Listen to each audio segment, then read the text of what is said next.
Yo Nerds, what's up? Ninja Dad coming at you today with a continuation of our Far Cry Masterclass. So we're doing part 2 today. So let's just check and see where we're at.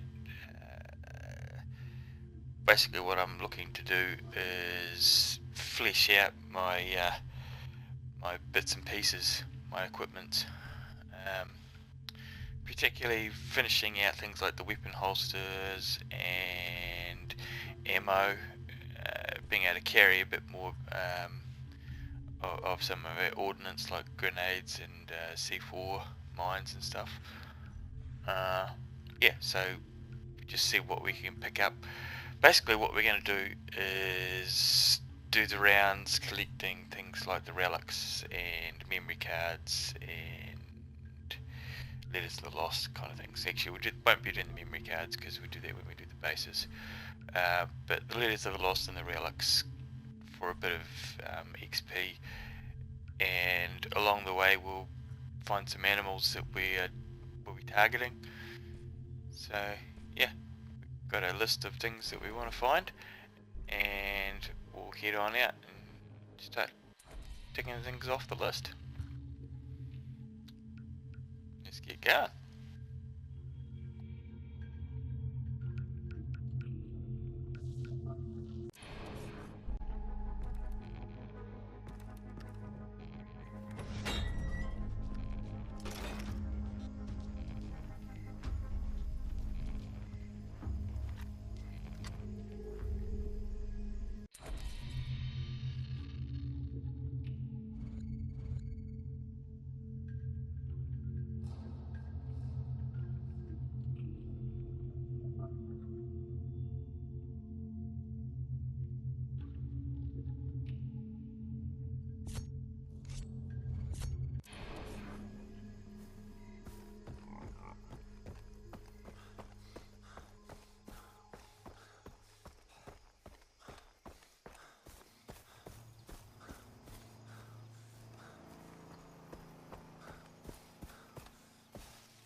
Fuck this heat.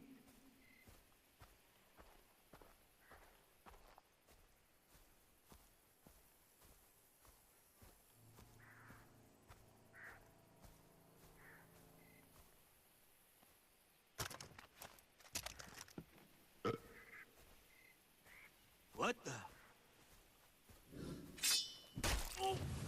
Okay, so remember how I said that we need to get some melee type kills? This is how you do it.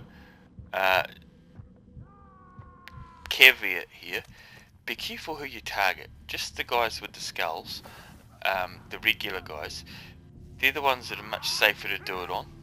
Those ones there, the chargers, don't do it to them. They've either got a shotgun or they've got a machete, and either one will make you be looking at the loading screen pretty damn quickly. Just saying. What? We lost him. Start looking.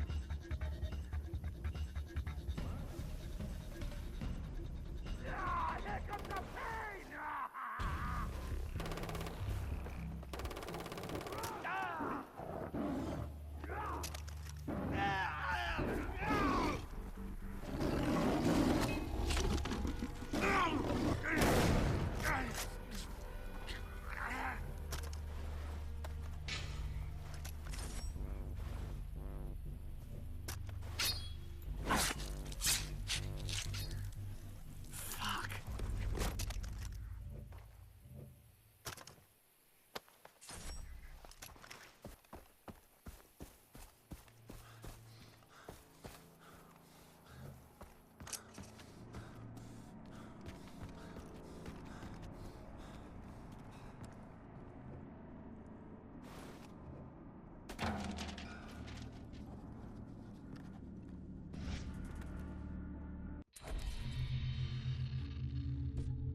So, in typical form, what masterclass would be complete without a what not to do?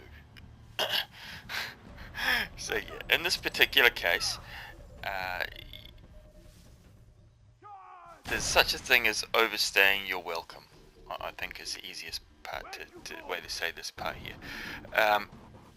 There's a bunch of guys that you can dispatch, but there's a point that it comes when the art of war tells you that when you're overwhelmed or outnumbered, you withdraw, and yeah, you'll see that whilst you can stay in stealth, you don't need to withdraw.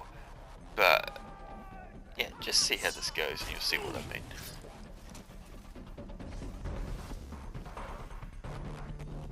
Where the fuck did he go? Charging his ass!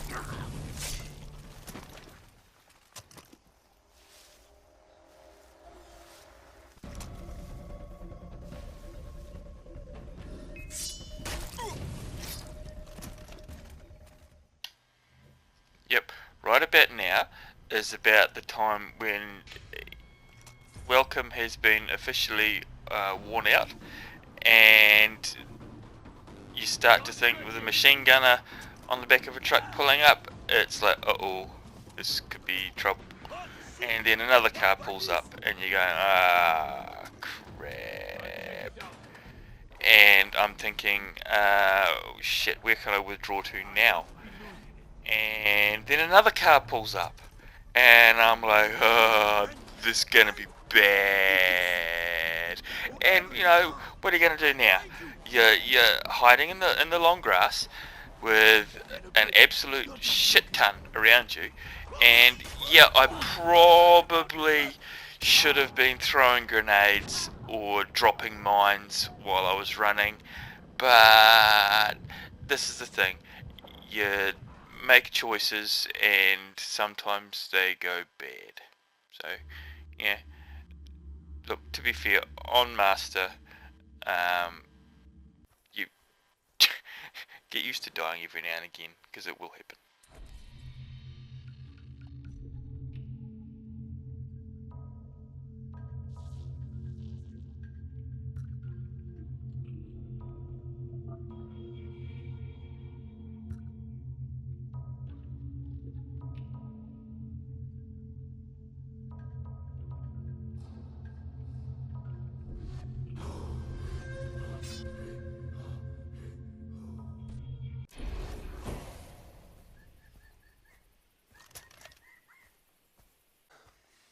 You can do this.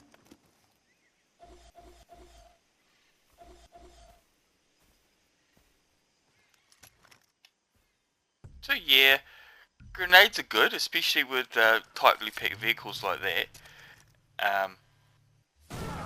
Once the vehicle blows, it's an extra bomb around you. And with these last couple of guys, When I find you, if it was me looking at somebody else on this, I would say that there's an aimbot or some shit going on.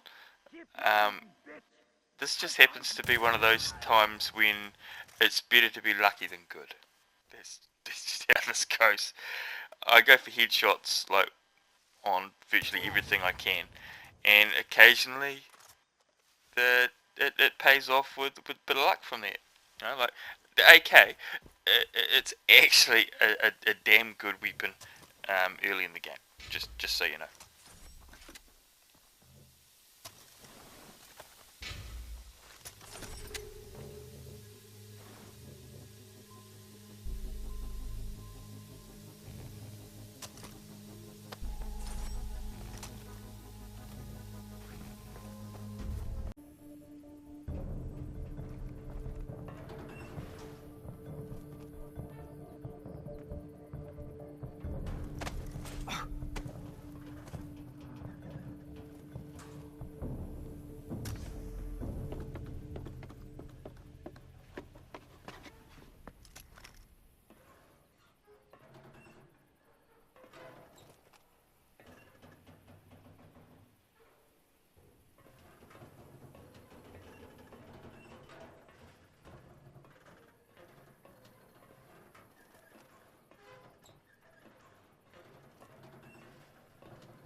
those rebel bastards.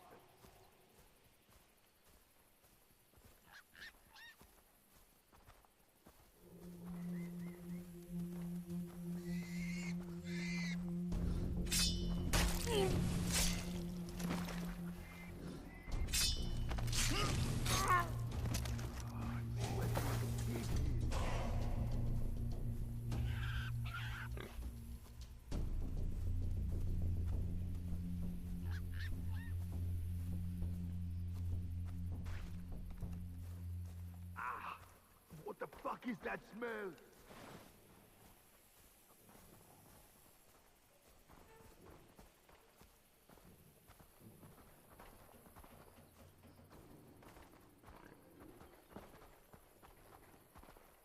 Oh, shit.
Yeah, so as you can see, we're going through and quietly ticking bits and pieces off as we're going. I've got a few things still to go there. Just recently I had the flood take out a bunch of stuff, like all my PlayStation gear and my last mic. So the last video, I had a new little cheapy mic and I wasn't happy with the sound quality, so I went out and bought another one. So I got a new one for tonight. Yeah, so with any luck this is going to be a bit better. Do what you can do, I suppose. Yeah, coming up here, this, in my opinion, is on Master another time when it's better to be lucky than good.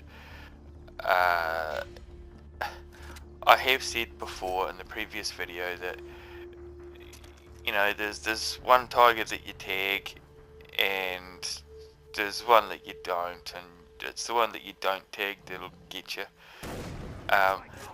But there's also the risk that you run whenever you're hunting with a shotgun, see what I mean? Bloody tigers galore. You just gotta be careful when you're hunting with a shotgun, because the noise, it just attracts all kinds of crap to you, as you can see. I was lucky to survive that, but just saying. I'm sure gonna find you and kill you this time.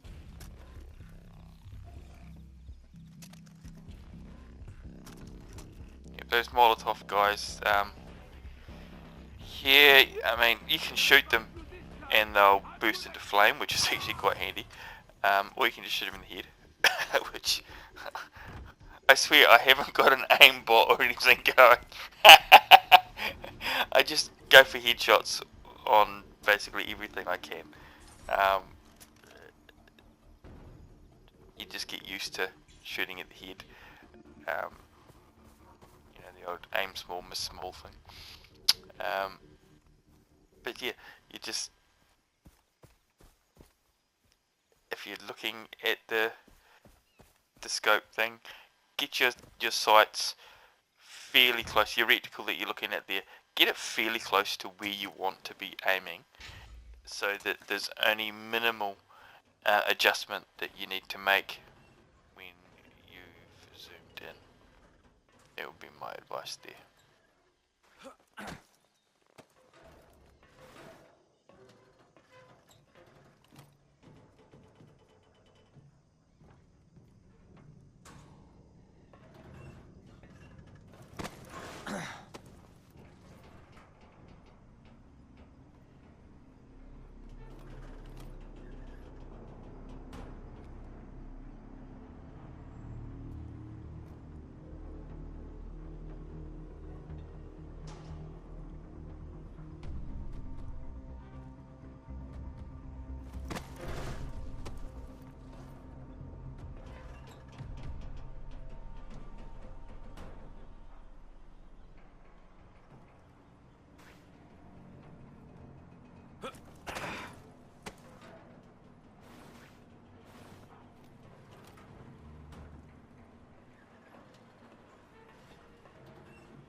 Yeah, I seem to be really good at demonstrating how it's better to be lucky than good.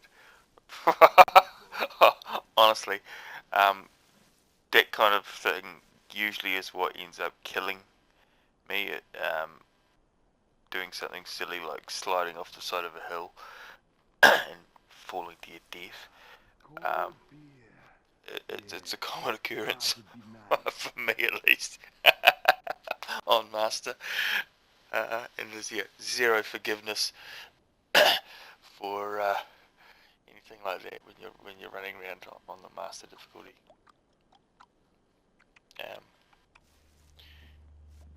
When you get stuck like this, chuck a rock. It's honestly it's the easiest way of keeping out of trouble as much as you can. Distraction is definitely one of the keys in the Art of War.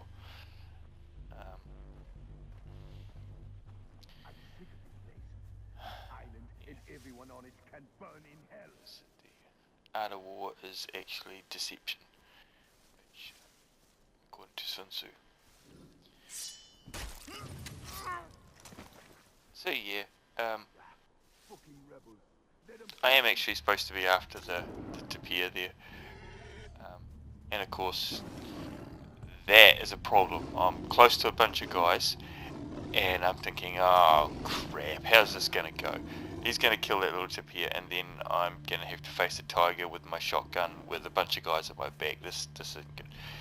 Thankfully, the little bugger didn't die, and he ends up running away, and the tiger chases him. And as I said, once again, another episode of Ninja Dad's Better to Be Lucky Than Good, where the tiger gets taken out by a car. It's like, you know what? I got nothing. That's all I can say on that one.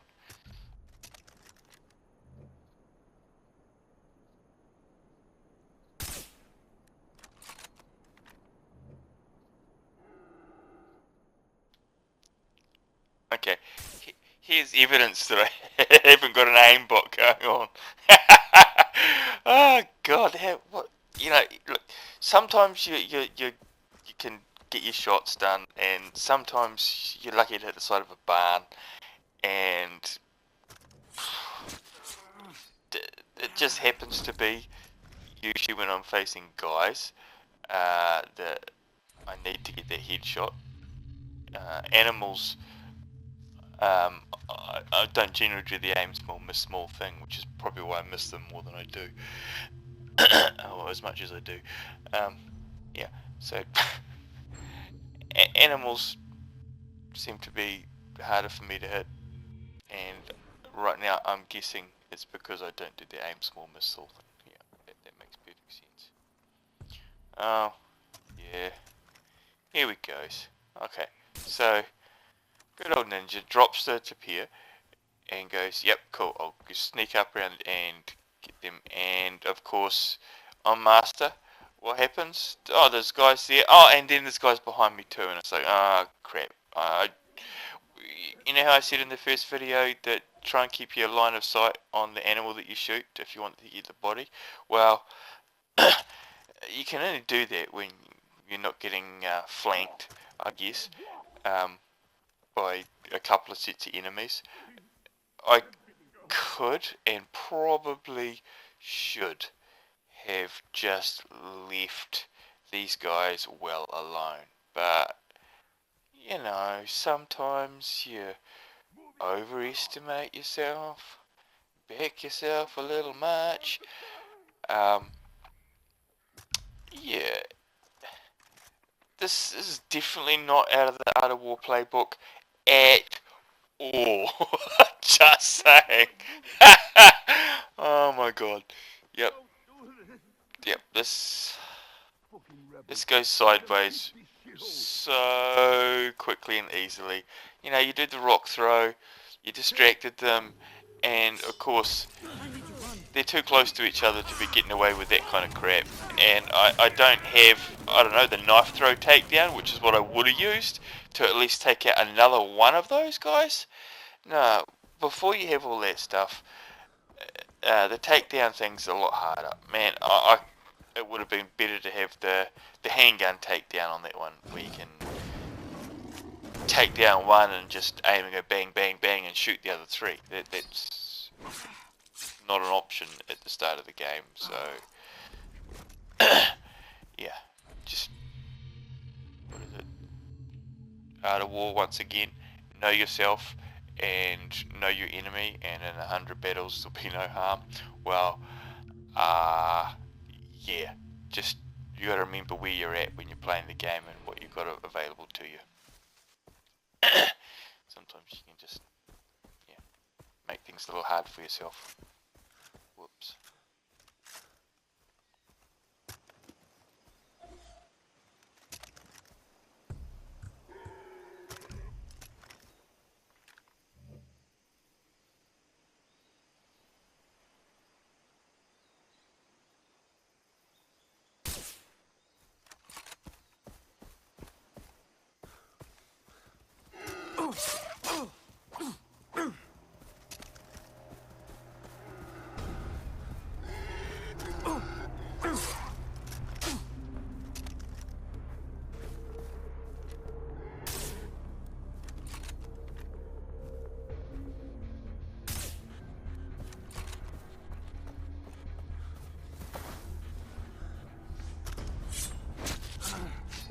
Disgusting.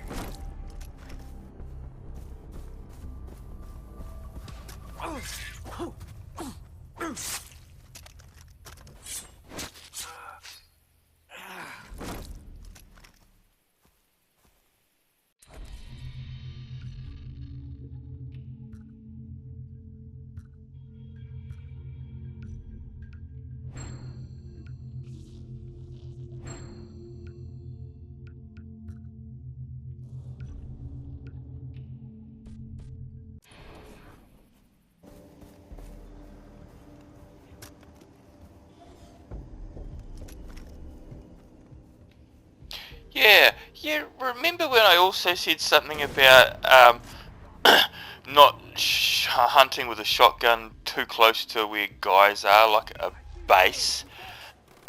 Yeah, sometimes it'd be good if I just like follow my own advice.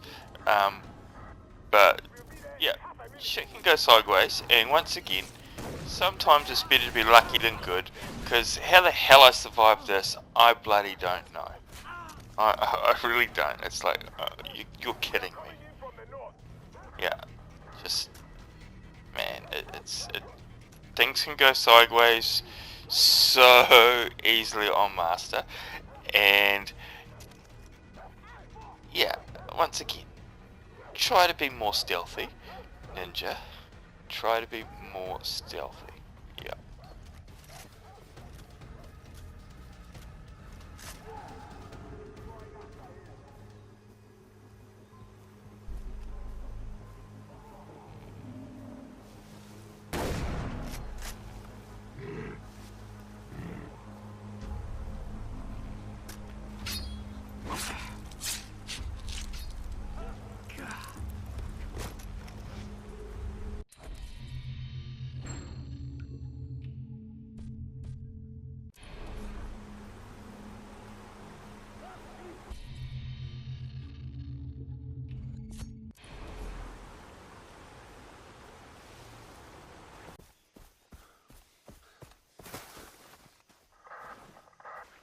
We'll be there in half a minute.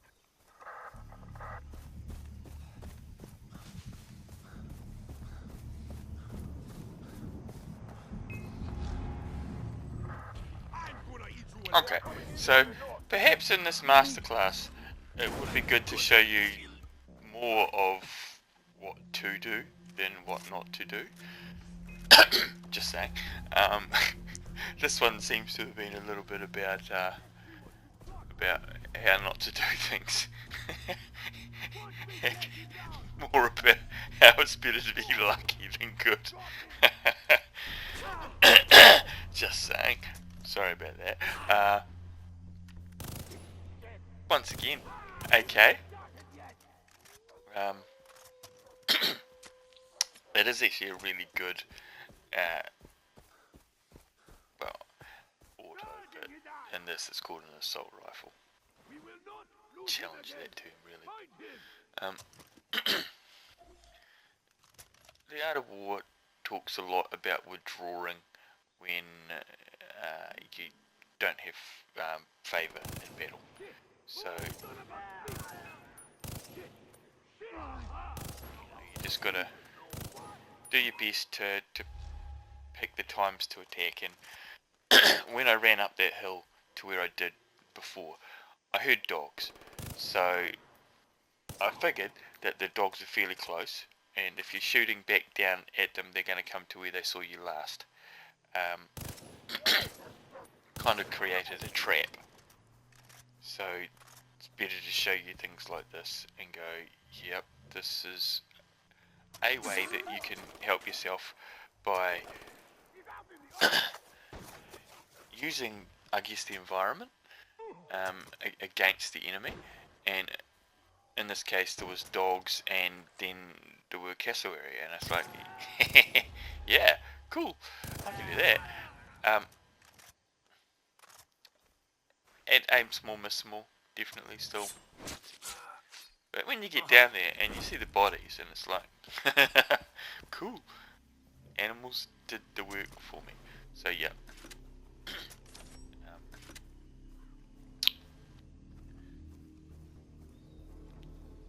In the vein of just trying to show you what to do than not to do, using the environment to your advantage, not creating disadvantages for yourself, it's definitely a big plus. Now I heard that there's another castle area or something around there, and I just booked it because, you know, when you come across a firefight like this, it can be a little tricky sometimes to identify where the hell the enemy are, and then suddenly, yep, more enemy turn up, and you think, oh crap, how's this gonna go? Grenade out. It ends that one. I may have, I don't know if I killed the Rakiat guy at the same time, but it's like, if I didn't, things would have gone worse for me. And there was another car pulling up somewhere that I still hadn't identified at that time, going, oh god, here things go again. And remember when I said something about overstaying your welcome?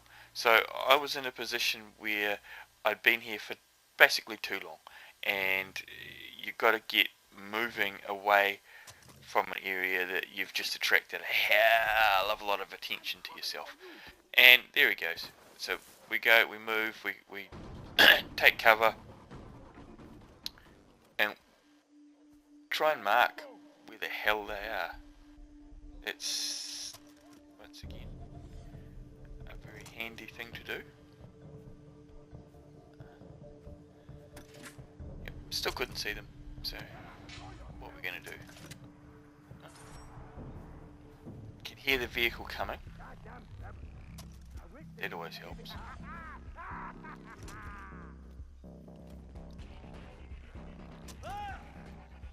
If you see the mini-map that was there, I could tell there was another guy that I hadn't tagged.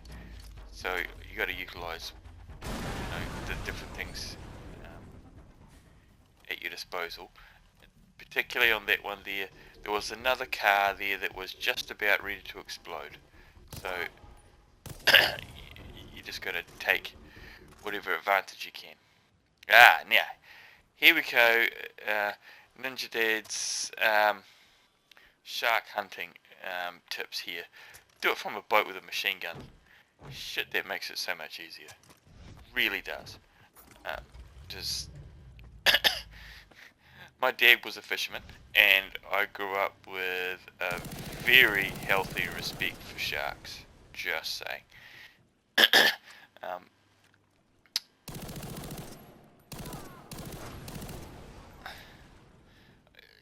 Some days you'll have a crappy day with the machine gun, and some days it's like you can do no wrong. I have more days that are crappy with these bloody machine guns on the water than can do no wrong. Just happen to be one of the opposite.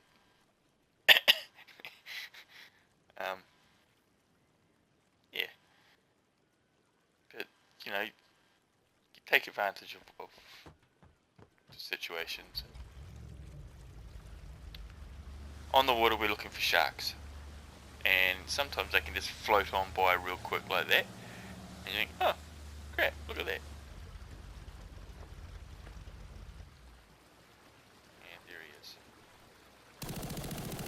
Now, you want to be careful jumping into the water on Master, just saying, because where there was one shark, there's often more, and I usually scope out 2 or 3 when I'm hunting them. And I'm always kind of nervy when I'm in the water, because like, I can't shoot, I can't do crap. You've kind of got to, well, it's not our environment. We'll be at their mercy. And sharks are no fun. Well, no fun when you can't shoot them. So yeah.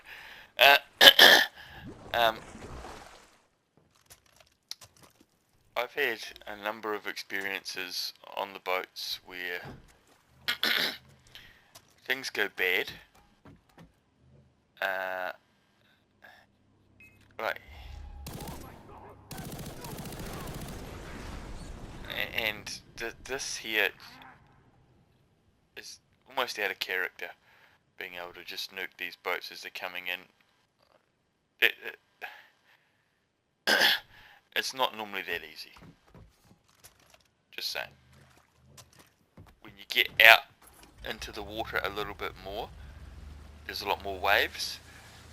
When you're really close to shore like that, usually there's less waves and the boat's more still. You can be far more accurate. That'd be my major tip for you when trying to shoot.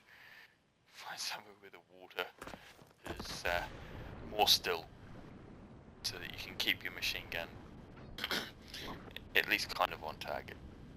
I know it's a machine gun and you can spray out a shit ton of bullets, but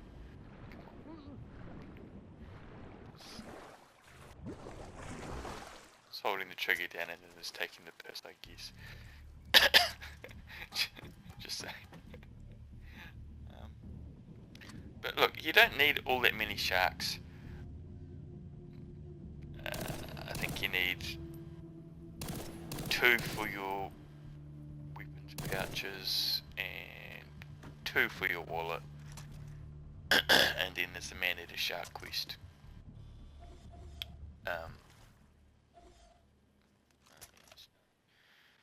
So yeah, I think you basically only got to hunt like 4 sharks like this. So you just do what you can. As I say, on Master, you see how regularly they appear. It's bloody crazy. And then you get ones just sailing past the boat that you haven't even scoped, and you think, crap.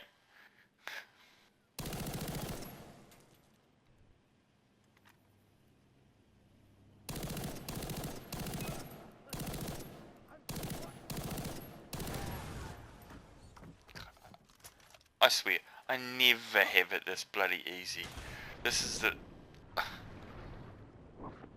Yeah, I've normally died trying to shoot that many boats before.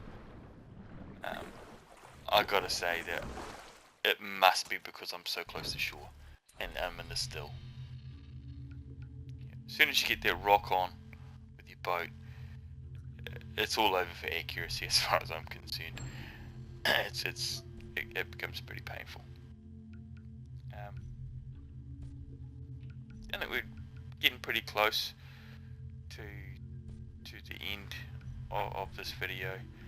The last bit of tip that I would give you in this one would be, yeah, if I die now, I lose those bits and pieces that I've done. So you're best off to get it saved, at your earliest convenience, and for me it would definitely have been after I ticked that last one off for the wallet.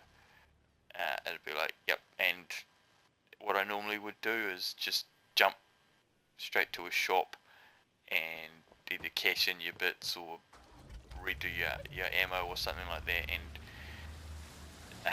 it doesn't auto save there. That's the easiest way to do it. Yep, so yep, you can see how I'm doing it. Yeah, we'll basically leave it there for the talky talk, and basically done here now. So yeah, there's a few bits and pieces that we'll cover in the next video, but yeah, we're getting probably almost as much what not to do as what to do, which is not so bad. I guess you guys can see where I'm making mistakes and exactly what I'm doing about it. So we'll have a couple of other things to cover in the next video, and we'll see if we need a fourth one after that. Yeah, I'm still having fun, so I'll carry on going. Have fun, guys, and I will hopefully see you on the next video. Thanks for watching.